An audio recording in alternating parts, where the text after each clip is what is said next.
Attention. Welcome to the Different Spectrums podcast. We dive into the wild world of mental health discussions. Get ready for profound talks, a sprinkle of humor and sarcasm, and a touch of colorful language. Just a quick heads up, our show reflects our individual opinions, which may not align with the standpoint of the podcast, our featured guests, or any related corporate entities. Our mission? To illuminate through laughter and satire because everyone needs a good chuckle. Chill out and don't stress over the small stuff. Legal troubles? No, thank you. Cancel culture? Please spare us. We'd rather keep this space lawsuit free. So buckle up, have a good time, and join us as we navigate the vibrant realm of mental health on the Different Spectrums podcast. Today's episode is sponsored by BetterHelp. BetterHelp connects you with a licensed therapist who is trained to listen and give you helpful, unbiased advice. By using our link, you can get 10% off your first month of therapy. So, Naz, as a therapist on BetterHelp, what has your experience been like? I've been doing it since January 2021, and it's been really fun and exciting. I've been able to reach clients all over the United States and the world. I've had good relationships. I've had folks that I've had for a couple months and a good handful where I've had for almost 2 years now. So it's magnificent. I've enjoyed my time and my clients. I love them. Awesome. You can do it all from your phone or computer via phone call, video chat, or messaging, however you feel the most comfortable. Let BetterHelp connect you to a therapist who can support you all from the comfort of your own home. Visit betterhelp.com/DSP or choose Different Spectrums podcast during sign up and enjoy a special discount on your first month.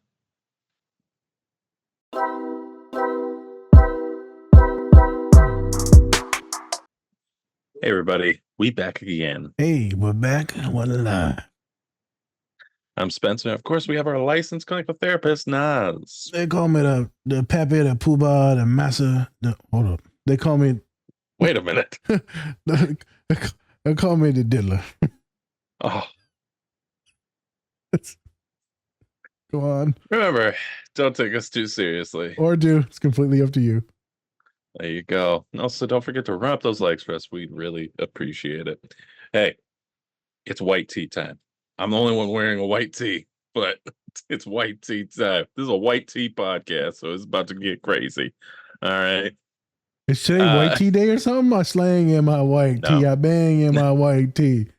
I'm trying to bring them back. All right. Okay. Trying to bring them back. All right. For all my homies. Today we are taking a look at the movie Deadpool, the first Deadpool, the series. We're going to be diving deep into the mercenary with the loud mouth, Ryan Reynolds, the Canadian who just keeps on making great things. Who would have thunk? Who would have thunk? A Canadian that makes me gay. I think he's made a few people gay. I'm not gonna lie to you. I'm not gonna lie. Yeah. Yep. No. Yep.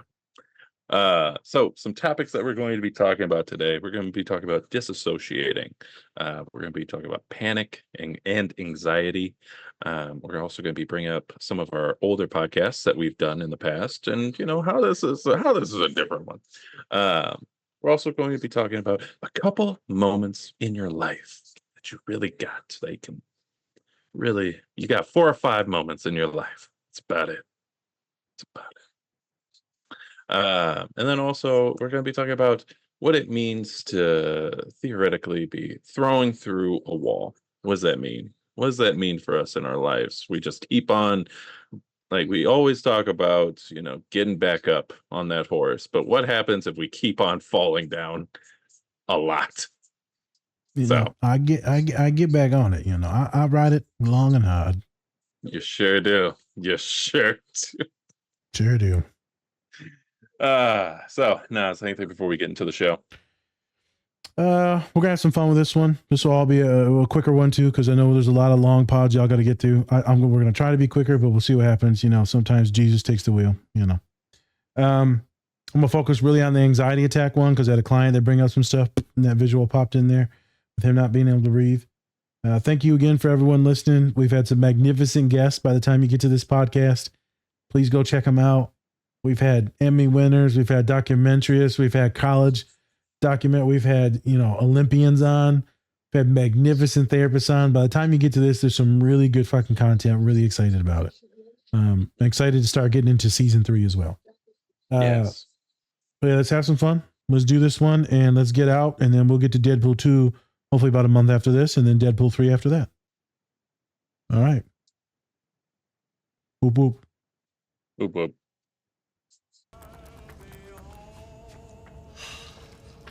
Here's the thing. Life is an endless series of train wrecks with only brief commercial-like breaks of happiness. This had been the ultimate commercial break, which meant it was time to return to our regularly scheduled program. Oh my God, wait!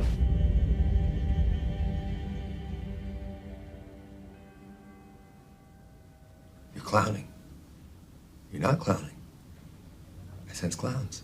People react to news of late-stage cancer differently. There are certainly options we can look into. New drugs are being developed every day. So what do we do? Surely there is something we can do. My Uncle Ivan was diagnosed with thyroid cancer, and there were all these new experimental drugs from Germany. Vanessa's already working on plan A, B, all the way through Z. Me? I'm memorizing the details of her face. Like it's the first time I'm seeing it. Or the last. Mr. Wilson. Mr. Wilson, take your time to process this. It's important not to do anything rash. This is my most prized possession. Wham. No. Wham! Make it big as the album that George and Andy earned the exclamation point. So, am I supposed to just smile and wave you out the door?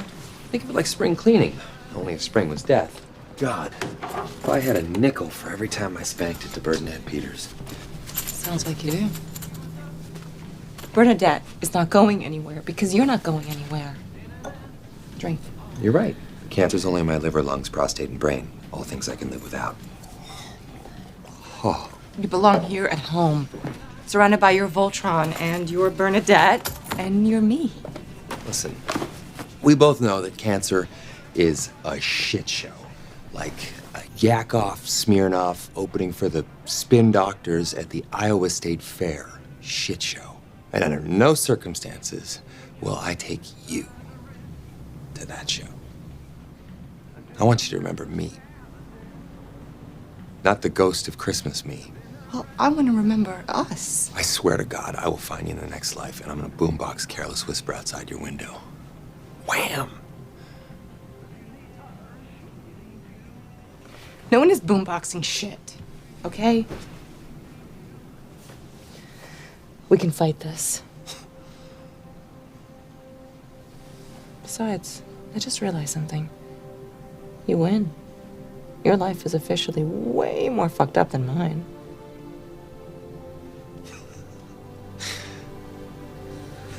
I love you.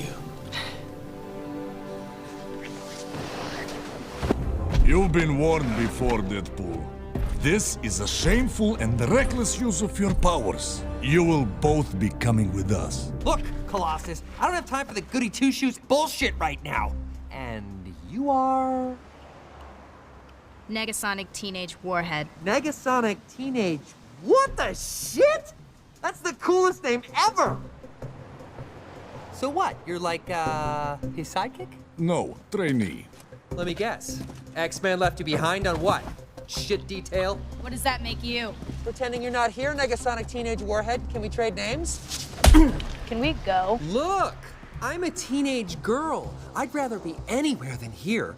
I'm all about long, sullen silences, followed by mean comments, followed by more silences. So what's it gonna be, huh? Long, sullen silence or mean comment? Go on.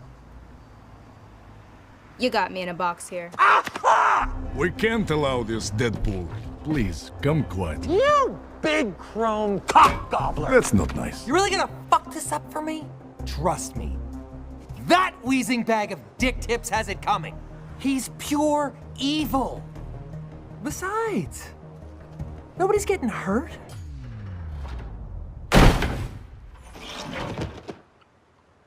That guy was already up there when I got here. Wade, you're better than this. Join us. Use your powers for good. Heads up. Be a superhero. Listen!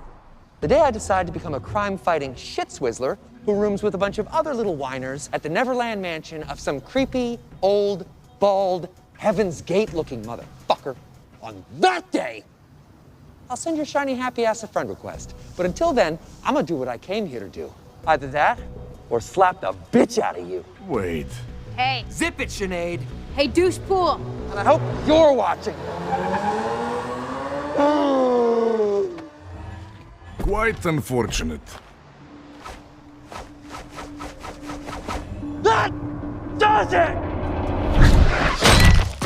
Oh! Oh! Canada! That's not good. Wade, please. Cockshot! Oh, your poor wife. You really should stop. God. Oh, the dinosaurs feared the T-Rex. Oh! I promise this gets worse for you, big boy! This is embarrassing. Please, stay down. You ever hear of the one-legged man in the ass-kicking contest? Do you have off switch? Yeah, it's right next to the prostate. Or is that the on switch? Enough!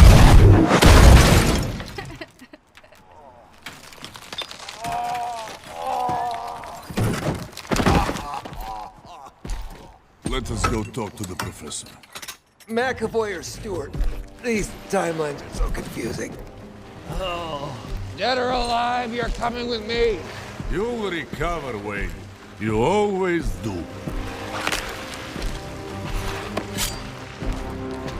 You ever see 127 Hours?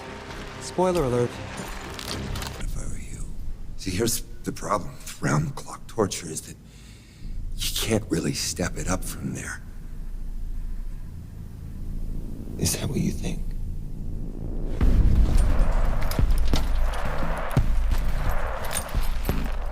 If this doesn't unlock your mutation, then, well, nothing will. Now, what we're going to do is lower the oxygen concentration in the air to the exact point you feel like you're suffocating. If your brainwaves slow, meaning you're about to pass out, then we'll turn up the O2. If your heart rate slows, meaning you're able to catch your breath, we'll turn it back down. And that's where we'll leave you. Right there.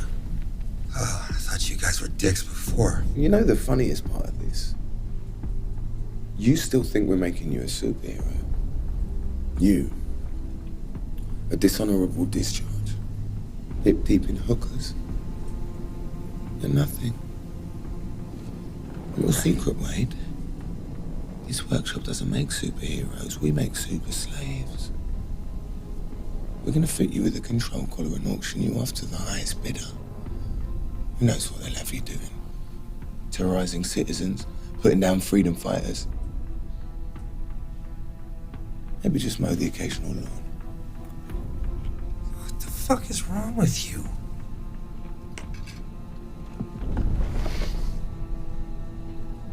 You're never going home after this. Now there's a brave face. Wait. Seriously? You actually have something in your teeth now. Enjoy your weekend. Weekend? Back up. Weekend?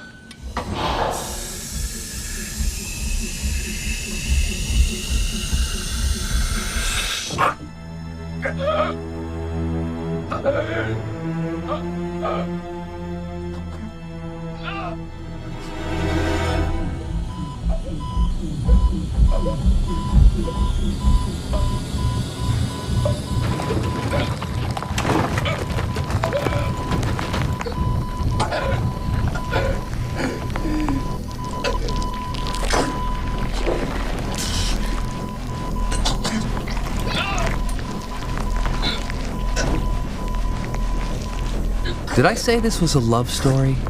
No. It's a horror movie.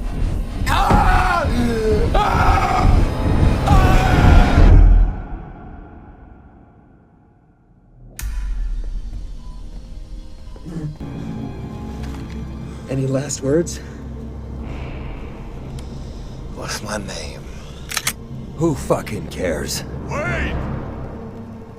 4 or 5 moments. I'm sorry? 4 or 5 moments, that's all it takes. To... Be a hero. Everyone thinks it's a full-time job. Wake up a hero, brush your teeth a hero, go to work a hero. Not true. Over a lifetime, there are only 4 or 5 moments that really matter. Moments when you're offered a choice. To make a sacrifice, conquer a flaw, save a friend, spare an enemy. In these moments, everything else falls away. The way the world sees us. The way we... Why? You were droning on! Sure, I may be stuck looking like pepperoni flatbread, but at least fuckface won't heal from that. It's wearing superhero tights. Means sparing psychopaths, and maybe I wasn't meant to wear them. Not everyone monitors a hall like you. Just promise. Yeah, I'll be on the lookout for the next 4 moments. Now, if you'll excuse me, I'm just a boy about to stand in front of a girl and tell her, what the fuck am I gonna tell her? Well, you better figure it out. Hey everyone, before we get into the show, please check out our collaborator, Bubs Naturals. They sell a variety of health and wellness products, including collagen peptides, MCT oil powder, coffee, apple cider vinegar gummies, and other amazing products. Go to bubsnaturals.com and use our code DSP20 to get 20% off your entire order. And with that, let's get into the show. And we are back again. We're back. And we're live. Just as live as Canelo Alvarez donating all his purse money to the folks suffering in Gaza from the genocide. So I forgot to mention in our last pod, shout out to someone that's not even Lebanese or Palestinian or Middle Eastern. Shout out to Canelo Alvarez, putting 50 million of his money into housing the unhoused in Mexico in his own country, in his own place, and then also donating his purse money to helping out the folks in Palestine. So there's a lot of good people doing good things these days. I wanted to put some recognition on that. But yeah, we're back and we're live. Yeah. We like to call him the white queso. The spies. Yeah, he's a spicy one. But yeah, thanks for bringing that up. Yep. Very important to finally give shout outs to people there, given to the cause, Yeah. So it's good. All right. So, like we said in the intro, we are doing Deadpool 1. So this is the origin story of Deadpool. If you've ever seen X-Men Origins, that was thrown out of here. That is not the real Deadpool. This is. And so this is all about Wade Wilson and how he came to be Deadpool. So the first thing that we're going to be doing has to do with his beginning story, right? So he finds out that he has cancer. And so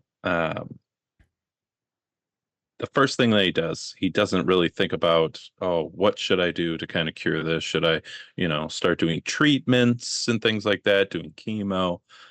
He more just thinks about, okay, I'm going to be looking at this woman that I love, and I'm going to be just memorizing her facial features because this would be one of the last times I ever get to see her again, right?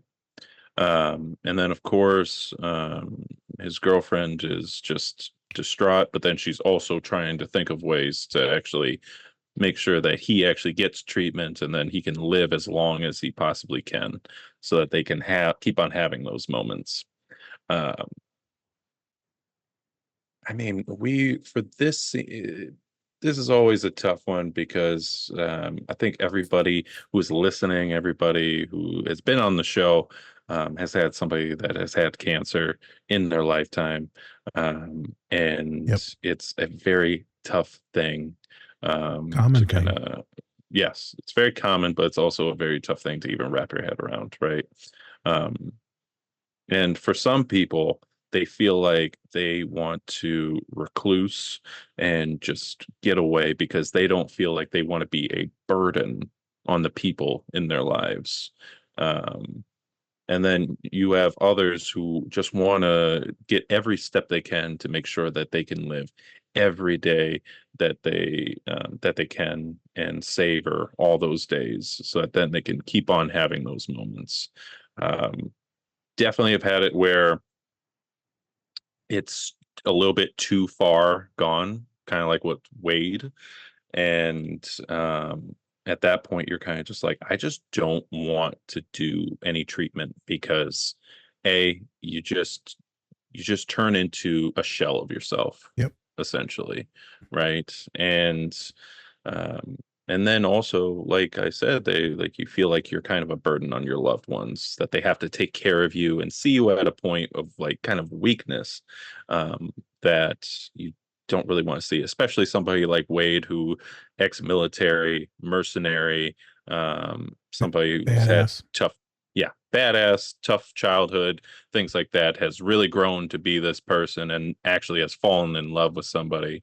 Um, but that's the people think like that's kind of like an easy choice to make. Like, oh, I'm just going to do chemo, or oh, I'm just going to, not do anything. Those are tough choices to make. Yep.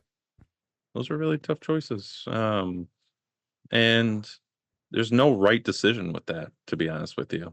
I think everybody kind of has their own thing that they're doing, and you can't really force somebody to do something that they feel like is going to deter from who they are as a person right now before they got the cancer or before they had an illness or anything like that. Um, so, um, since you did pick out the scene, I would love to know, like, what was something that you thought of while you were watching it again? Very emotional scene. Cancer, we know, is probably going to affect most of our lives, but every single person who listens to this, who's on this podcast, has been affected by cancer. So to show this representation in a movie or on this podcast is good because it's a mental health issue, it's a family issue, it's a loved one issue, it's a partner issue. People's animals and pets are getting cancer. Like, I mean, it's everywhere. So Spencer did an awesome job on talking about the decisions, for me, for myself, them. Do I go out strong and happy? Do I do the chemo? Do I deteriorate? Do I put the burden on them? He's really far down in his treatment. It's very mentally taxing. I haven't had any folks that had cancer themselves. I've had many friends and family members with cancer. I have family members die of cancer. But I've dealt with the clients that have a family member. Many of the clients will come in just specifically because their loved one, their parent, their uncle, their grandma, has had cancer. And that's tough. And it's just a lot of support, Spence. You're just sitting with them, right? You're talking about how they can't do anything. They contemplate their own selves, Spence, their life. What's their meaning, their purpose? Why do people go through this? Why is God doing this to my mother? Why is God doing this to my father, my uncle? Right? Why are they taking my sister from me? Well, they start to question everything. What's the even point of moving on and doing anything? Fuck it. Even good people die of shit like this. It can really fuck with someone's existential. Who are they? What are they doing? Why? It messes with everything. You can get depressed and suicidal, but you might be like her in the movie. You might be, let's tighten this shit up. Let's lock in. Let's take care of business. We're going to get you all the treatment. I have a lot of people that go into that go-go mode. Mm-hmm. And I have a lot of people, whether they're neurotypical or neurodivergent, that lock up. A lot of my clients are obviously going to be autistic, neurodivergent, and Spence's tough. They can't move. Yeah. They can't do the schoolwork. They can't talk to anyone. It's just too sad. Then the depression sets in, and it's a lot. So, my heart goes out to anyone dealing with this. Much love. Hopefully you find some peace. Hopefully you're talking to your loved ones. Hopefully, maybe if you got financially afford to get therapy yourself. But I brought the scene up because how he dissociates, Spence. Right. So he's in that moment, gets the bad news, and a lot of us that are neurodivergent, that gets news, happened to me today. Spencer was the one that, hey man, I got to talk to someone because if I talk to other people, I'm going to lose my shit. Right. Spencer was like, he checked in, you good? I'm like, I ain't gonna lie, bro. I'm about to fucking rage. So in that moment, he gets the bad news, y'all. Mhm. He's looking at her, and then you see his mind go. His body is there, but his mind is gone. You hear her voice, but her voice is fading if you're paying attention. So it's background noise now. And then the internal monologue, the narrator, the spiraling thoughts are kicking up. That can resemble a panic attack. That can resemble you deregulating because something triggering just happened. Maybe you saw something weird, an abuser that you know. Maybe there was an accident. Maybe you got an exam, whatever. Something weird happened. Your body goes. Your mind goes, body stays. And so I think it's a really good representation of that how many of us feel, how I felt today when I got a message saying I was doing something horrifically wrong and I was getting kind of bullied. And I'm like, wait a minute now. I lost it. Started shaking, mad. I'm about to start swearing, but I can't type, because of dyslexia and this and that. And then I'm supposed to go see a client after that. Right. And I can't regulate for 2 clients. So an hour and a half it took me to get locked in. Right. And I wasn't even in the wrong. That's fucked up. I wasn't even in the wrong. They apologize. Oh, I did. I miscounted this thing. I'm like, for real, dog? All right. You about to get cussed out one day, homie. Trust me, it's coming. It's coming. So those dissociations are intense. Right. They happen in therapy, Spence, all the time. I saw my client the other day. We were talking. I'm like, damn. She goes, oh, I'm sorry. I just blanked out on you. I said, yeah, that was fucking terrifying. Where'd you go? They're like, I don't even know. Yeah. Blanked out. It's certain topics, certain things in the past, but great scene, the representation of the horrific choices that one has to make who's suffering through cancer and the horrific existence it must be to support someone or know someone who's dying of cancer. And then the dissociations. Go ahead. Can I ask, when you have somebody who does disassociate, is it, when you're a therapist, is it all about actually trying to figure out what the cause was for that? Or do you kind of just, is it moment by moment and you kind of let them kind of bring it up as it goes along? Or do you kind of push a little bit to try to see? Regulate first. Mm-hmm. Get them to regulate first. Wait, we got to take a second. We got to breathe. We got to pivot away from that conversation, then come back. For my client the other day, it wasn't a disturbing deregulation dissociation. Their brain was just trying. I asked them a question and then they locked onto it and then boom, they lost it. And then their ADHD kicked in and then that was it. And then they came back. They're like, what the fuck was I just thinking of? But when people deregulate because of panic related issues or a trauma spike that we just touched,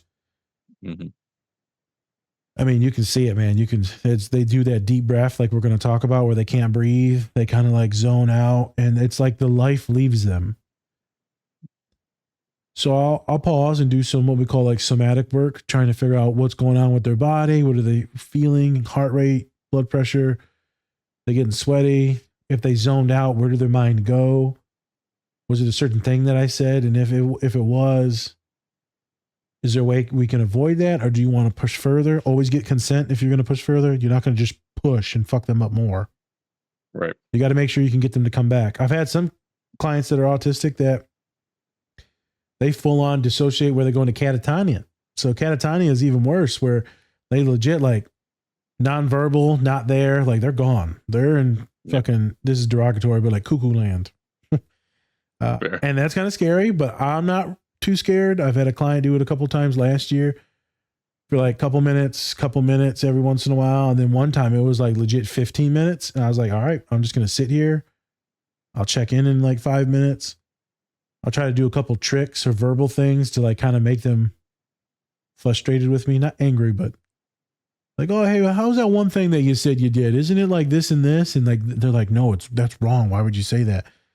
I try to confuse them by saying something stupid. And then sometimes it'll bring them back. Sometimes I'll try to get them to wiggle their toes and feet.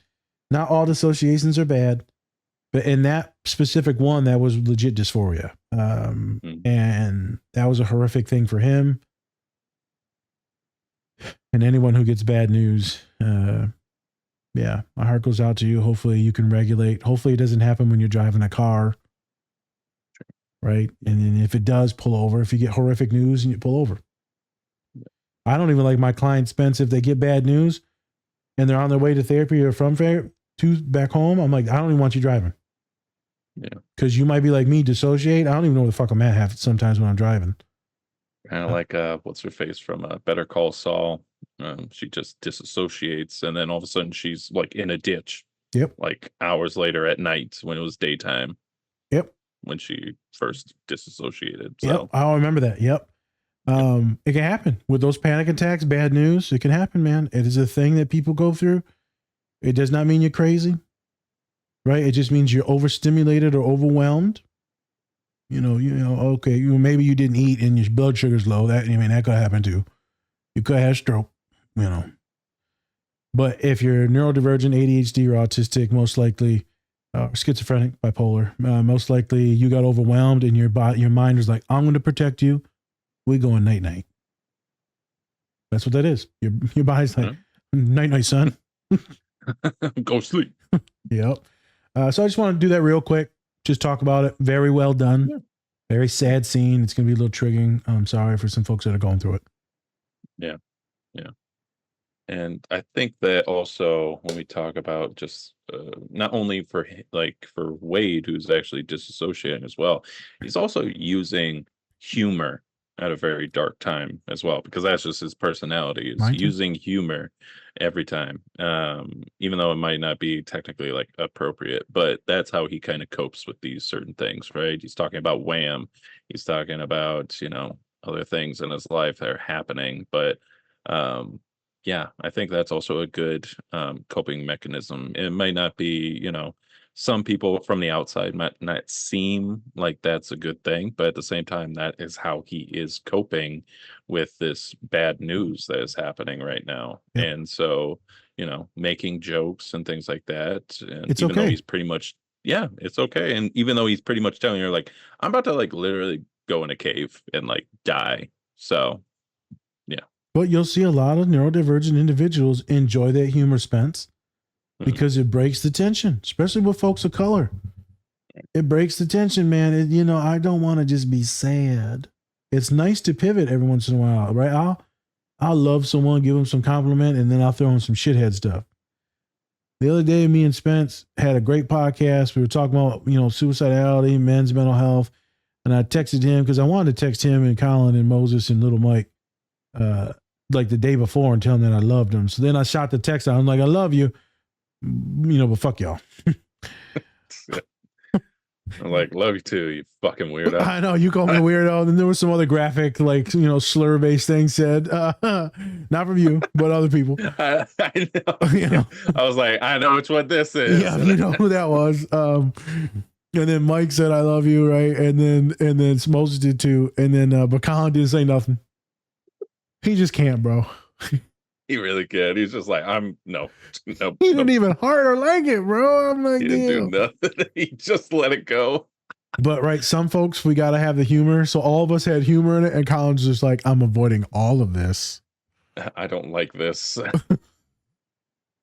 all of us men are saying that we love each other and trying to heal. And then Colin's, no. I'm like, you're so autistic. He didn't even like make a joke on the autism thing. And he's looking right at his phone. But that's besides the point. It is what it is. All right. So I think going on to the next scene.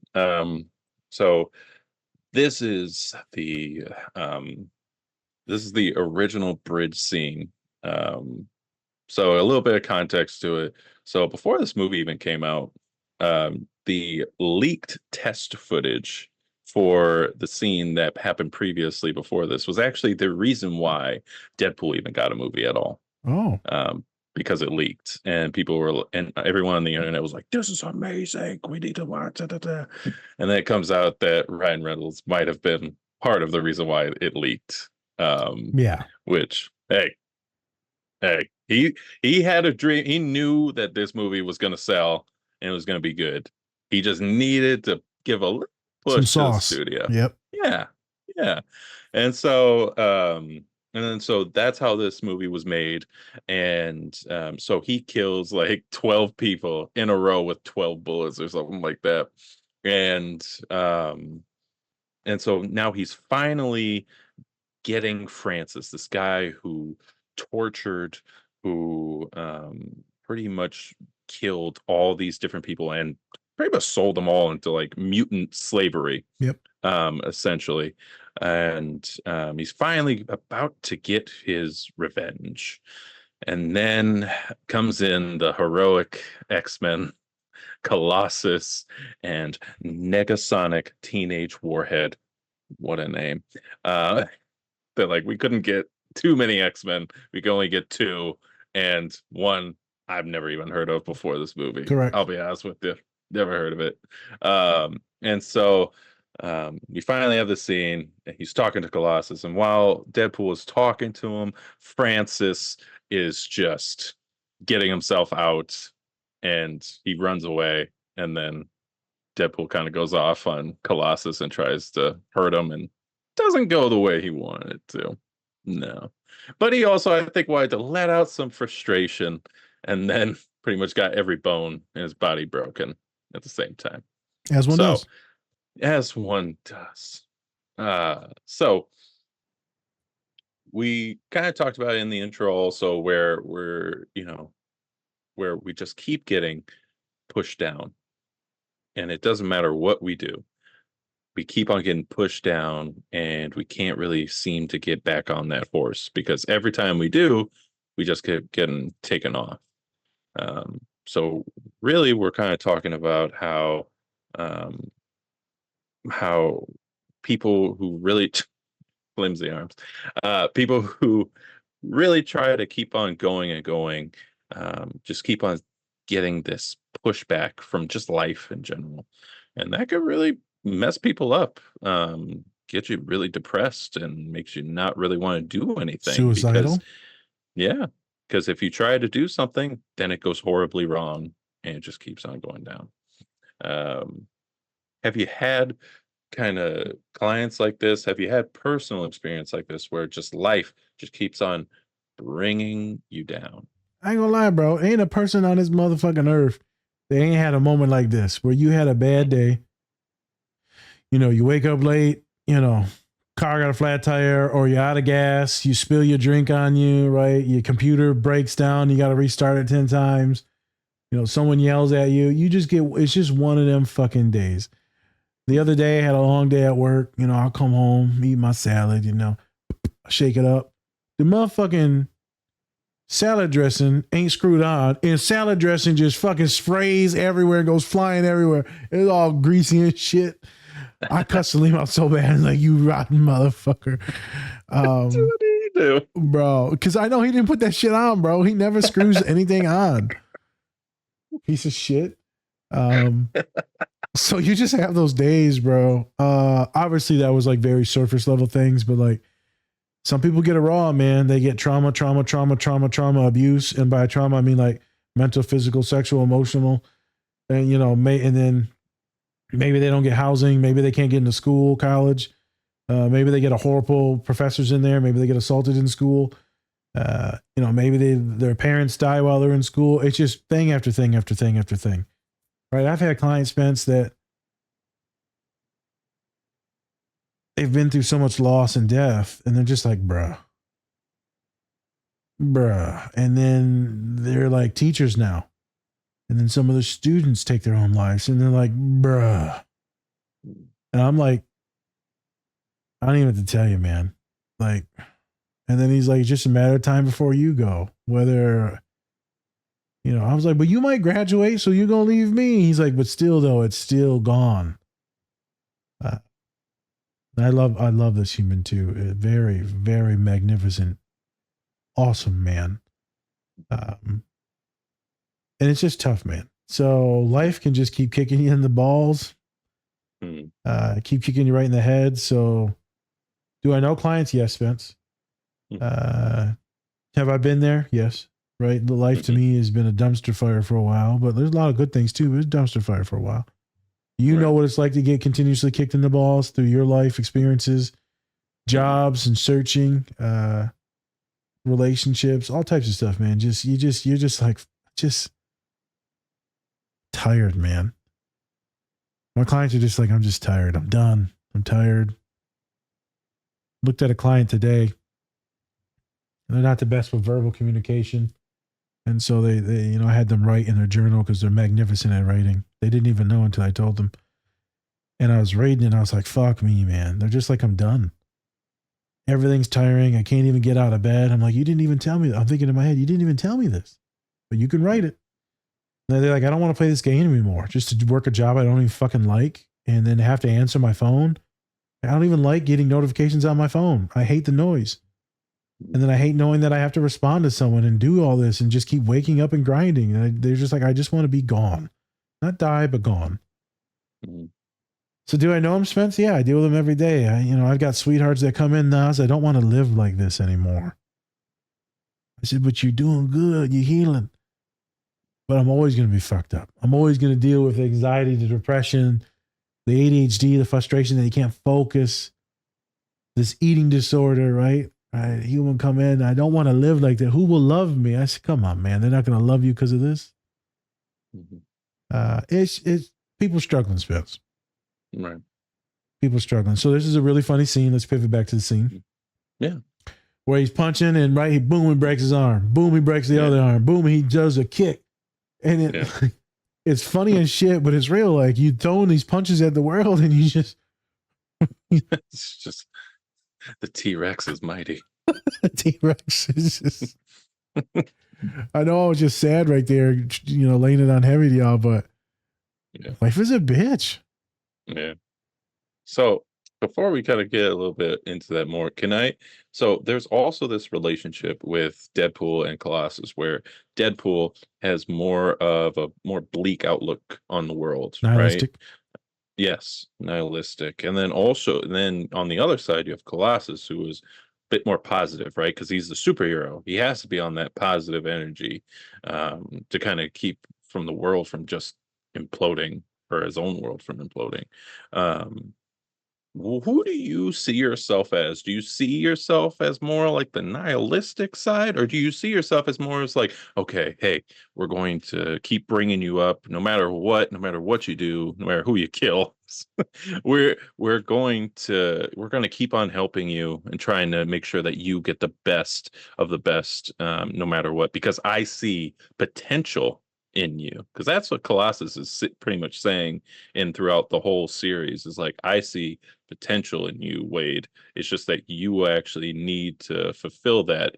But at the same time, Colossus is also trying to make him out to be a hero, where Deadpool does not see himself as a hero at all. So I posted a reel the other day, right? Because I've been revamping how I'm doing things to get more engagement, right? And it was Theo Vaughn, who's actually an awesome dude. And he said, I'm so used to these horrible thoughts of myself that they're like my friends. And to think that I'm like a good person and worth loving is to be like a betrayal of my friends. He said, I'm so used to these horrible thoughts of myself. This is comfortable. And Deadpool is that person. Deadpool is that person that's just very sad, very hurt, very damaged. Colossal is like the privileged, very, very privileged, like fucking individual that comes from like a well-off family, no trauma. He's a privileged therapist. He's a very autistic therapist too, in the way he carries himself, very robotic, very black and white. So he's definitely autistic. Where Deadpool, also Russian, so fucking commies. I don't even know that's the thing. Sorry to all the commies out there. Yeah. Just the black ones. Oh, how many black Russians are there? They're not many. They're probably not treated well. No, definitely. And so Deadpool's more of your ADHD individual, traumatized ADHD, definitely autistic as shit too. But Colossal, definitely a therapist role. Definitely see myself in him 100%. Definitely. I think the best therapist, though, been in Deadpool's shoes and then they become Colossal. So that would be my role is you start out a little Deadpool-y. Mm-hmm. You go, so I've been doing this with clients in group therapy recently. The word healing versus healed. I don't know if many of us are ever healed. And I think the ones that are the most wounded and fucked up end up being the best healers. Oh, yeah, the wounded healer thing that we talked about with the guy from the Pistons. Yeah. Yeah. What was his name? Gregory? George Foreman looking motherfucker. George Foreman, that's it. we had George Foreman on the podcast, people. So these wounded healers are magnificent. Yeah. And fuck was his name? I know. I'm trying to look it up real It's quick. like the two black guys that we had all year. Dude, it's been a long year. It's been a long year. It's been a long It's been a long year. White people been fucking shit up all year. We have so many episodes. I'm trying to scroll down. I'm like, nope. I know. It was at the beginning of the year. It was. It was The Godfather. So. Oh, wait. Here it is. Oh. Wait a minute. Come on, Daddy. Corey Yeager. Corey Yeager. The hell did I say? Gregory. You said I was close. That's a white dude. No, it's not. Mix them together. The letters are in there. White dude named Gregory. Gregory. I know some black Gregories. Like, not even Greg. Gregory. Gregory. I don't know no Gregories. So I can see a therapist playing that role. But a good therapist will know, like, it's okay to be angry. And matter of fact, with a lot of my women, I'm trying to actually make them get their anger out. You've never expressed your anger, a lot of the women, because it's been mushed down, squished down, stomped out. You've always been the caregiver and the provider. We want you to show some of that nasty woman. We want you to show it. We want you to start fighting back, setting some boundaries, making sure that you're loved and affirmed the way you need to be, and telling these other fuckers that aren't affirming, piss off. So I help a lot of my women. Hey man, no, fuck this. So I don't know if Colossal's good at that. I think that he wouldn't get along with it. I think he'd want to be nice and proper. He's very white coded. Russian, so he ain't no brother. No, definitely not. There's not a lot of brothers on the X-Men team. Not a lot of brothers. To be honest with you. Hey, I know. There's like two, maybe. I was talking to Dr. Mac that we did the podcast with for Gen V, and her homegirl signed up, really excited, is like a badass forensic scientist that is like super famous with studying serial killers. And been on podcasts, news channels, like everywhere, documentaries. She's like legit badass. Nice. She's like, yeah, man, she's from Brooklyn. She's tough as hell. I said, I'm from Flint, motherfucker. I'll be all right. You know, don't give me that Brooklyn shit. Brooklyn is so fucking passe now. I know, man. Don't give a shit from Brooklyn. Shut up, old SpongeBob looking motherfucker, dog. Say you're from Gary, Indiana. Then I'll have some respect for you. I'm telling you, Gary, Indiana. I know, bro. We pulled over in that motherfucker one time to get gas. I was like, we got to go. I drove through that place one time after visiting you. I was like, no, I'm never going that way again. Yep, there's too many colors.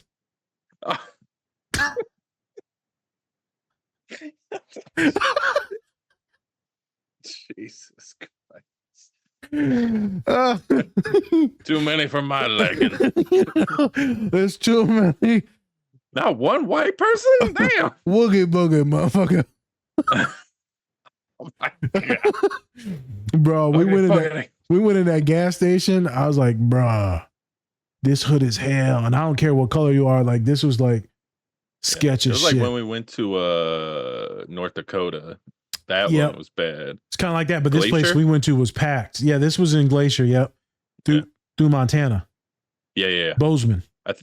Yeah. Bozeman. I was like, sketch. Now imagine that, but like packed. And then there was a police officer in the gas station that's just camped out waiting. Right. I guess we was right across. Oh yeah, they're used to it. We were right across from the casino. I didn't know it was a casino. I just pulled over and got gas. This thing, I didn't even get gas. I'm like, we gotta go. Yeah. Yep. That was crazy. Fucking coloreds. Fucking shit up. That's why, 2024, Trump's gonna get rid of all the coloreds. Yeah, they're all gone. Yep. Dumbass. Spencer's just co-signing. They're all gone. I didn't feel good about it. I don't like that. Why did I say that? We're going to get rid of them. For those who don't understand sarcasm, it's completely just bullshit. It's completely sarcasm. We're both coloreds. We're both coloreds. Yeah. Let's get rid of ourselves. Hey, real quick, Spence, real quick. Did you see that black guy from like wherever? The Republican guy that he said he's a black Nazi and commented on all the porn stuff, and so they're trying to impeach him. Oh my God, Spence, it's wild. And he's talking about on the porn sites, he's commenting like, I love the femboys and all that. Like bro, it's And he's like a staunch, like kind of Christian, like bigot and all that, super homophobic. Every time. Trump goes, he's like Martin Luther King. He's the greatest thing for the country. And he's like legit calling himself a black Nazi on the internet because they found all his shit, all his accounts. Yeah, of course. They always do. It's just, I'm going to tell you something. This month has not been good for black people. It just hasn't. No. It hasn't. You got Diddy. You got this guy. Yeah. And then whatever's going to come out after Diddy. Like, there's going to be some shit. Yep. It's going to be a lot of shit. And I'm just telling you, buckle up, black people, because it's about to get really, really bad. So, hey, and you know, me and you both on the same page with this, though. Fuck him. Yeah. Fuck everyone that co-signed his shit and all the shit that he did to men and women, children. I know there's a lot of jokes and right, we've been saying the nicknames and stuff like that, but like straight up Weinstein, Epstein, like straight up piece of shit. So yeah, terrible fucking human being. Just like who's just taken his power and position and just really, really has been using it in the wrong way. And it's very disheartening because because there are very few people of color who are actually at the top like that. Yep. And so once you see that, then you're like, oh shit, who else is doing this shady shit? And unfortunately, you have to see the skin color because because that's just how it is. Is what it is. Even though there are plenty of people of any color, white, black, it doesn't matter. They're pulling this ton of dumb shit too. Yeah. But unfortunately, since there's very few people who are at the top like that, it's really going to be magnified. So, I mean, he was just given the key to the city of New York last year, right? I mean, just a lot of shit. And just one of the worst, vile, most humans in history. If I know a lot of people were very angry and disappointed with a homeboy getting murdered the other day and executed. But I guarantee you no one would give a fuck if he got executed. They'd be like, yeah, go ahead. Yeah, I mean, let's be honest. I don't think you're gonna make the trial. Yeah, a lot of people said that because he's got too much shit. So too much info. But yeah, horrible. Sorry to pivot to that, folks, but you're right. It's just people doing fucked up shit out there these days. So yeah, so my condolences to everyone that's had to suffer with that piece of shit. Yeah, and hopefully you can make it through, and hopefully justice is seen for at least him and his comrades. Oh yeah. All right. But yeah, funny scene with the dinosaur hands and all that shit, right? Life kicking you in the head. It's just swift dick in the head. Anyways, funny scene. Dad? Yeah, I didn't want to talk about that one where he touches his crotch and he says that, but I mean, it's kind of funny. It's kind of assaulty. But, yeah. I mean, it is what it is. I mean, he didn't really feel it. It's fine. I mean, he did cut his hand off after that, so he grew a new one. Yeah. Hey, it is what it is. I know you every once in a while you'll be playing basketball and you'll be trying to hand check someone and you'll grab a handful of dick and I'm like, God damn it. I usually don't reach that low when I'm I'd be digging. You're just like, you may want to get that checked. Yeah, I'd be digging. It's like a full scrape. I'm like, God damn it. Can you cough for me? Just 1 second. Just 1 second. Cough. Oh, I didn't like that. You might want to get that checked. Yeah, well, tapping a few times, you still remember it. Oh my Get to the next scene. Oh my God. The reason why we're here. So a preamble to the scene that we just talked about.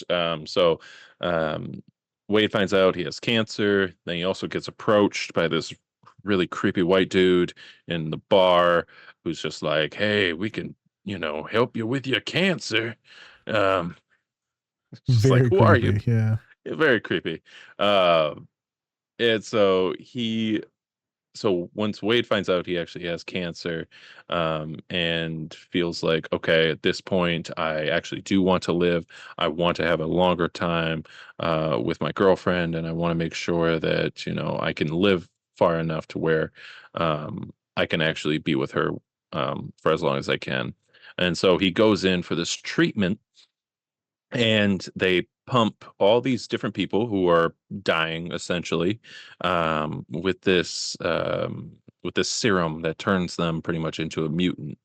But the only way for this serum to actually take effect is to push their bodies to a limit. So they pretty much like torture these people until they actually get these mutant powers. Um, that's where Francis and his lady kind of come in. And so they pretty much have a montage of them torturing Wade and all these other people until they actually have these powers. But it's not working, right? So they have to keep on pushing and pushing. And so we get to this scene where Wade actually finds out Francis's name because he had some lame ass hero or JD villain or some name, shit. Yeah. something like that, something stupid. And then he finally finds out his name, and that was kind of the last straw. And so Francis puts him into this container where it literally takes away oxygen and only brings it back for like a small short of time. And he is literally can't breathe for only like milliseconds. And then that's when his powers start coming into effect. And then all of a sudden he starts, changing into this color. Like essentially, it's like his cancer is actually showing up on his skin. Yes. And so then we find out that's the only thing that's really keeping him alive, is his powers. And so you wanted to talk about, especially you had a session with a client where you talked about like this not being able to breathe. You want to kind of dive into that story? How did this happen? And then how did this scene kind of pop up in your head? Well, we was on a shrimp boat. Here it is. And It's a shrimp boat. we were getting a fish. All type of fish. Just one fish? No, I caught it. You Go and put that down. That's pretty good. I caught a big one. I caught a. And I just kissed it. Caught me a marlin. Right on its head. Jesus Christ. Bag of dicks. But for real though, like I was talking to a client the other day, and multiple clients have been complaining about that tightness in their chest / neck. It's like it's squeezing and squeezing and squeezing, that tightness. And some reported as just like a heaviness on the chest. Heaviness. Some reported as that clenching of the throat and esophagus. Some reported not only that clenching, but then that acid reflux that's coming up. So not only can you not breathe, but it's that fire. So a client was describing it. And for some reason, this is the scene that popped up in my head. And I said, hey, you a nerd? He said, yeah. I said, you like that Marvel stuff? Said, yeah. I said, remember that scene in Deadpool and how he got his superpowers and he's just in that fucking coffin thing and there's just fucking bleed all the air out? I said, that's you. She's like, you're breathing, but you're not breathing. She's like, it's just enough to stay alive. And I said, it's just like that scene. So then we talked about the scene. She's like, yep, that's it. And so we've done panic attacks in a lot of shows. We've shown full-blown turtles all the way down where you spiral, you panic attack, you're freaking out. Yeah. We've seen Puss in Boots. Inside Out 2, right? The panic attacks. That's the deep, heavy breathing. The deep, heavy breathing one was also Puss in Boots. Yeah. And then the dog? No, the cat. No, it's a little dog. It's a little weird-looking dog, lays his head on him. Oh, yeah. The little chihuahua. Little chihuahua-looking thing, yeah. And that's how they regulate. The girl regulates because her identity forms in Inside Out, and then her friends come up, validate her, affirm her. Mm-hmm. But this one, there is no affirming. That this is just full on panic. He is alone in a chamber, completely alone, isolated, helpless. It's your worst nightmare. Also, he has like people who are trying to get him to like break, essentially, mentally and physically. How's that not a representation for life? Life is trying to break many of us, Spence. Life is literally trying to make us die every day. I told a client today, I said, I don't know how you're still alive, kid. You should be much more fucked up than you are, but you're pretty happy and joyful. And I said, hopefully it stays like that. I look away because I'm projecting out her future. And I said, I hope it stays like that, kid. That you can stay as bubbly and as kind as this with all the shit that you deal with, all your anxieties. You'd see Francis and he's like, Wade tells him to go fuck off. And he said, yeah, we're going to bump up the torture. He said, yeah, that's the thing about torture, though. Wade says, when you do it 24/7, right? It ain't nothing anymore. He said, yeah, that's what you think. We're going to have some fun now, bitch.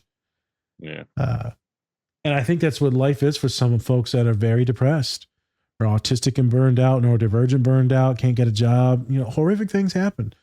And as soon as you think like, I got a shot, boom. Mm. This movie is really about life being so horrific, and then as soon as you think you hit bottom, it's worse. Mm. It's almost like watching the Iron Claw. As soon as you think it's going to get better, like it's going to be a good story, more death. Mm. It's like, how could it be this sad? That scene with him suffocating like that, bro, I ain't gonna lie, it's my worst fucking nightmare. Being locked in and claustrophobic. I couldn't. No, that's, bro. I mean, I don't even like wearing helmets and shit sometimes, bro. Yeah, that's why I like Quentin Tarantino when he did the coffin scene in Kill Bill 2. Like, a lot of people were like, what the fuck? Literally getting buried alive in a fucking coffin. Terrible. Terrible, terrible. Couldn't even move her feet and shit. Like, I'm good. Like that Umbrella Academy, that homeboy that dies, he was in a coffin twice. That was horrible. Yeah, yeah. Yep. Yeah. Yeah, that being claustrophobic, not being able to breathe, to be on the precipice of life and dying, and then you have to stay there the entire time. Mm-hmm. That's a ton of people with anxiety disorder. They're right there all the time, teetering, almost wishing that you could die, but you can't. Mm. That feels like generalized anxiety disorder with me with a panic attack. So I just want to touch on that scene. Don't really have to go into it much more. It's a horrific place to be. I'm going to cut it up, chop it up as some reels. Probably going to send it to some clients. Probably freak them the fuck out. This is what you're going through. Look at it. I don't want to. Look at more. More. Cut to Kylo Ren scene. Yeah, cut to Kylo Ren scene. That'll be a good clip. Yeah. All right. All right. So this last scene. Wade finally gets his revenge. Finally gets it, right? Finally gets it.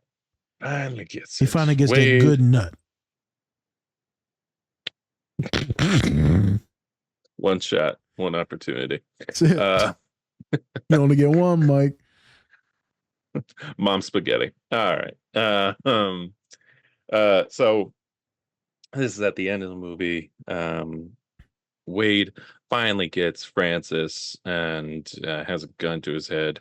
And they're kind of going back and forth and things like that. And then Colossus just comes in. He's just like, you have 4 to 5 moments in your life. Just, of course, Deadpool and both of them are just like, oh my god, dude! It's like, can you just shoot me? Can you just get it over with? I don't want to hear the spiel, the whole hero spiel. All right, what real quick. How bad is it when an autistic person starts doing a self-interest and then you literally want to die? That's pretty bad. Hey, now, don't do that. Shut the fuck Let me up, tell you about these trains. Fuck this. This dude literally is tortured, killed, sold people into slavery. And Colossus just like, wait, don't do it. Don't do it, man. You're better than this. He's just like, no, I'm not. And then just pops him right there. He's like, you're droning on. What was I supposed to do? Huh? Like, you just wouldn't stop. Like, he's dead. It's over with. We don't have to worry about this guy anymore. That's what I like, right? Kill the bad guy finally. Stop letting the bad guy live, and then he just keeps murdering more people. Kill him. That's the duality of being a hero, right? It's like, because if you start killing people, then technically are you the bad guy in it? But then if you let them go, they're just going to keep on wreaking havoc. They're going to get out. We've seen with Batman, the Joker. It's like, why do you keep on doing this, man? Yeah. You know? No one ever gets the climax that way. At least one person gets off. Yep, he got off all right. Just with a small gun too. So I wonder if that was. It was. I feel like that was Yeah. intentional. I feel like it was too. You know, just a little beep. little beep boop. I do a lot of damage with a little beep boop. Oh. You sore, baby? Sure. Was it good? Was it good for you? You know. Yeah. I mean, you were there. Okay. Well, at least one of us got off. Am I right? Hey, cheers. Hey. Here's your $200. But yeah. I think this is a good scene to have just for like just always having that one person that always tries to have to make a certain situation either positive or try to turn it on its head, even though it doesn't have to. Spence, you don't have to. if we're talking about this, you'd be Colossus in this one. I'd be the fuckhead doing all the weird shit. I know. I'm like, hey man, I'm about to shove this Coke bottle in my ass. What do you think? If it makes you happy. Shake it up. Extra fizzy. That's what I say. No. Put some Mentos in there. You'll make it even better. Come out your mouth. Spencer's, oh my God. The fresh maker. No, Spencer's always the one like, let's think about this, Nas, you know. Yeah. Can we go to speed limit, Nas? Like, do you have to drive just watching TV the whole time? Like, I have my moments where I want scorched earth, right? Yep. I just want to blow my top. But at the same time, like, I also know that Reality. like we also have to know that like as you know, as a brown big dude, I don't want you to have this on your resume where people are like, this guy just said fuck you to me. Yeah. And we should, get rid of him. I also have to have that mindset too. I have to have the Colossus mindset where I'm just like, I have to be positive. I also have to, make sure that we're, keeping on to what we got to do to move on to better things, the hero mentality. But, it's also a pain in the ass. It's a pain in the ass to be like responsible. Yeah, be like, fuck them. Yeah, go tell them to go fuck themselves. Yeah. Beep boop. Hey, it is what it is. Yeah, I know. And everyone on this pod's going to know this, man. We've all been mad at someone. We've all been angry. We've all been hurt in some way. We've all wanted vengeance. Is a dish served cold or best served cold? I fucked that up. Dish served cold.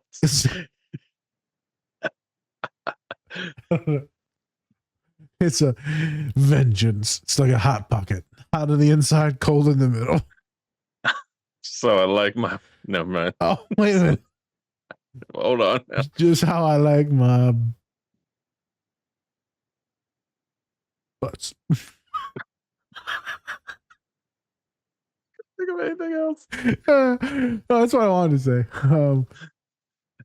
Yeah, man. So it's a really funny scene, right? Of the duality of responsibility, professionalism. Yeah. Thinking about you and your family, right? Keeping your job, your paycheck, not scaring other people, not being the monster that you've been programmed to be, not being the thug or the bitch that society wants you to be, not being hysterical like we call women, not being aggressive like we call some of the dudes of color, large dudes, not being the jock. There's a lot of stereotypes that people are trying to fight out there. But let's do a little pivot. Mm-hmm. He is talking some real game though when he's talking about those 4 or 5 moments. Mm-hmm. Without giving away obviously a ton of details, right? I've been recently had a lot of awesome students do a lot of awesome things. Mm-hmm. And I said, you realize you saved a life. But your life means nothing. You're a piece of shit and you never have any meaning, but you just save a life. Mm-hmm. Well, I'm not the smartest in class and I'll never be like these people and I'm a piece of shit and a loser. I said, but you just said something awesome to this person right here, a person that is my friend, therapeutically my friend. And you just made them feel good. I didn't even say what you said because I'm lost in the sauce trying to be solutions focused. You validated them. I said, you might not be the smartest, but you're going to be one hell of a fucking therapist if you make it because you got the sauce. Mm-hmm. People's meaning, they always ask me, what's the meaning and purpose? I said, what if you already served your purpose? What if you've already held the door open for someone? What if you said hello to, you had a conversation with someone that's been suicidal because no one talks to them? Yeah. You don't know what this butterfly effect or this ripple effect is. And so those 4 or 5 moments could be smaller than what you think they are, people. Mm-hmm. Life is hard. Life is miserable, as we've seen in this show. Maybe be the person that makes someone smile today. Mm-hmm. Remember, I always say take care of yourselves at the end. Maybe take care of someone else, but small thing. Mm-hmm. Be the reason why someone smiles or has joy or a reason to live, not the reason why they want to take their own lives, not the reason why they're miserable, not the reason why they're angry. Don't be that. And you're going to fuck up and you are going to be the villain sometimes. But those 4 or 5 moments, bro, I actually firmly believe that. Mm-hmm. I'm lucky enough to be in a position where those 4 or 5 moments are magnified. So I have like thousands of hundreds of them. Right. But for most people, it's just a couple really big moments where you save a friend's life, spare a life. I take that to heart, and hopefully other people take that to heart. And in saying that, if you fuck that moment up and you decide violence is the answer, hey, you know. Some people need to learn with an ass whooping, Yeah. you know? My dad co-signed it, so I mean, it's fine. As my dad would say when he was healthy and I was like in middle school, don't do nothing I wouldn't do. I'm going to burn this motherfucker down. Google me, bitch. Good times in the garage. Good times. It's would you agree with that 4 or 5 moments in life, or do you think maybe it's more for some people, or maybe it's only one, or maybe it's all bullshit? What do you think? I think it's a mixture of both. It's all depending on the people, right? It's like everything else. I mean, we do have like a few moments that really define us and who we are. But to kind of say that you only have those moments to rely on feels like then like what happens after those moments? Then is that it? Is that all I need in life is to look back on those 4 or 5 moments, or can I actually make more to, make sure that I'm keeping up with who I am as a person, Good counterpoint. I've got a second point on that point. Not a counterpoint. Some people will pervert what we just said. They'll think that life is only those 4 or 5 moments, and maybe they'll fuck up all 4 or 5 and they'll be violent all 4 or 5. Thus, I'm going to think that my whole identity is there's only those singularly 10-second, 4-second moments where I fucked up, did something wrong, car crash, whatever it is. Like hurt someone, right? Just a few moments in life. And so I've used this psychology, Spence, where I've said, so you're a piece of shit just because of a couple mistakes or bad choices in life? No. There's too much life. The whole life is years and years and years, and you had a bad 2-3 hours. Right. So I like what you said because it made me think of it in a different way. Maybe life could be awesome for these heroes, the 4 or 5 really big, impactful moments. But when it comes, if you're flipping it on bad moments, those bad moments do not define you. Well, and let's also take a look at not just only Deadpool and Colossus. Let's also take a look at Francis as well, right? That motherfucker got a lot of bad moments. He's living in bad, like his whole life is a bad moment, and he likes that. He likes that. Piece of shit. I like it too. Like when you bite my ass. Hit me. What?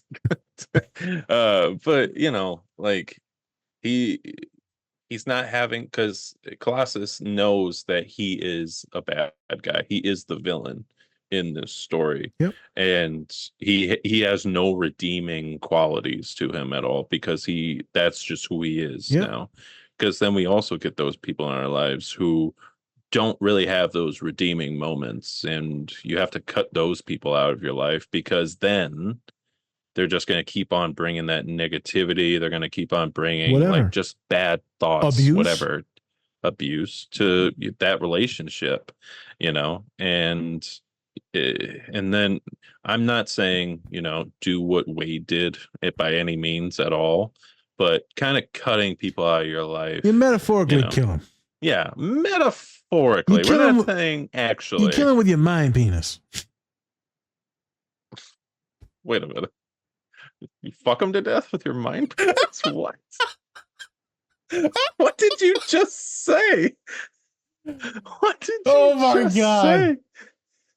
Oh my God. I just dissociated a little bit. Oh, A little. I feel like it's in.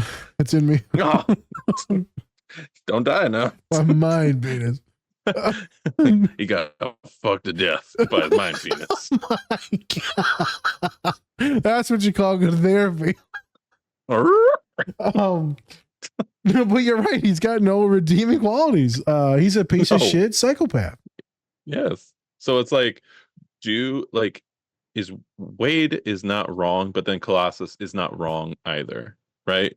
Because he sees life as something, no matter what or who it is life, and you shouldn't kill it. Because that's what heroes think, right? You shouldn't kill anything because that's life, no matter what. Yep. But at the same time, Wade sees it a whole differently because Wade was tortured by this guy. He also kidnapped his girlfriend, tried to kill her, and killed and sold off Everybody. tons of other people, right? So it's like, to Wade, there's no coming back from this. Like, this is it. And the only reason why he kept him alive in the first place was because he thought he could cure what he looked like. And that was it. And then killed him. So here's something interesting. So a while ago, a couple years ago, one of the greatest UFC boxers in history, Mexican, big boy, Cain Velasquez. You know the story about Cain Velasquez? I believe so. So there's someone assaulted his daughter, beat him to death. A lot of people saying he was a hero, right? A lot of people, right? So he went to jail for that. I don't think he's out yet, but I think he's getting ready to come out. I know he's sentenced for a while. You know, some people will say, hey, justice served. Justice serves, because the legal system fails a lot of folks that are victims of abuse. Fails a lot of folks that are victims of assault, right? I mean, so, hey, well, this is maybe a win for society, but some folks are like, hey, man, that's a life. And, I'm one of those folks who are like, hey, man, maybe I'll turn the eye. Right. And some folks I know won't agree with that statement there, but, I don't know if I could do any better if I was in his shoes. So that's the thing. It's like, until, hopefully never, but unless you're in that position, how do you know? How do you know? Because I could say for days like, oh yeah, I would never. Yep. But then you get put in that position, and you're just like, I'm definitely gonna kill this motherfucker. Because then you go to prison, then what happens to your kids, your family? I mean, it's a lot. I mean, so he lost his shit, and he's like, no, you're not doing this. Yeah. And he's willing to live with those consequences because that's just, because he knew, like, hey, this is how it is. You felt like you could do that. Well, then I feel like I could do this. Yeah, it's I was talking to someone the other day, or I wanted to tell someone the other day. I was saying, one day you're gonna run into the wrong motherfucker. And I forgot who it was. I said, one day you're gonna run into the wrong. I'm thinking it in my head. You're gonna run into the wrong motherfucker, and then you're gonna wish you would have shut the fuck up. I don't know if it was a client or something in society, right? But I was just thinking, oh, okay, one day your times are coming. Your times are coming, boy.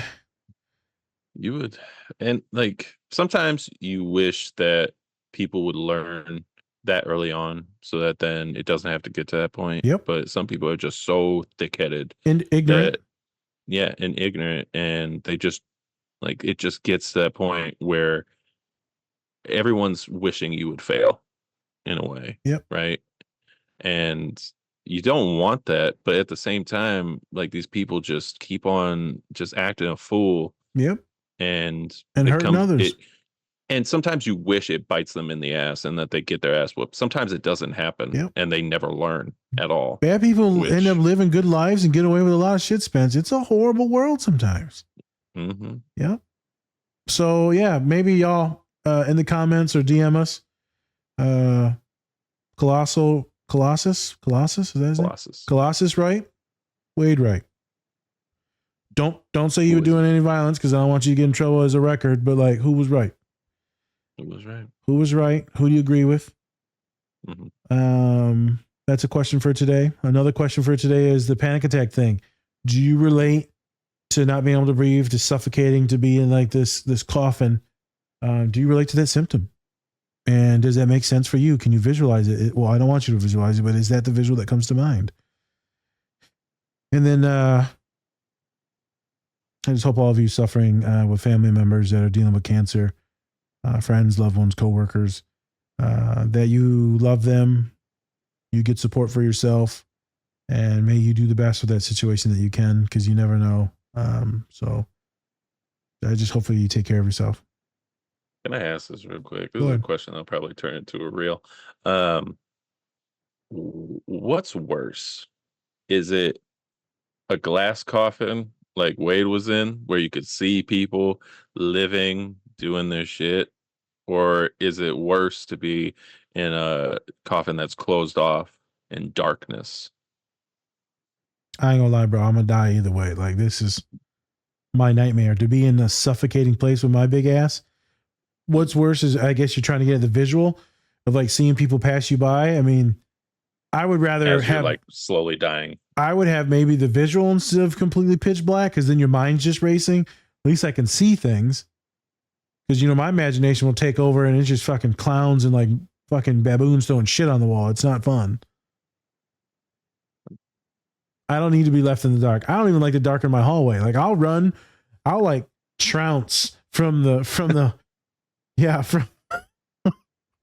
my fat ass head. Fucking Muppet. Just Yeah. I will prance on Donner, on Prance. Blitzen, on Prancer, on Vixen. From the kitchen, from the fridge, all the way back to my room at 2 a.m. Like, I'd be seeing shit. Oh my gosh. Yeah, when I was a kid and I get something late at night and I just shut that light off real quick and I just run. Just run. Yep. Motherfucking ACLs be hurting, boy. Those are one of the worst moments. I guarantee you other people are not alone in that. Like us, like I guarantee you most of y'all, you shut them lights off in the kitchen, you gone. Yeah. You gone. You got cut through the family room, dining room, you gone. Yeah. Yeah. Yep. Yeah. Yeah. All right. Well, hey, just wanted to ask that before we left. So Oh, I'd be horrified. I'd be like, just kill me. Who's got the little I'm not gonna finish this, but nope. no, I'm not saying anymore.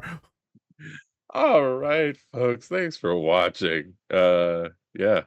So with that, I'm Spencer. That's us. Different Spectrum Podcast. All right, everyone. Peace and much love. And remember to take care of yourselves. Or don't. That's up to you. Mind penis.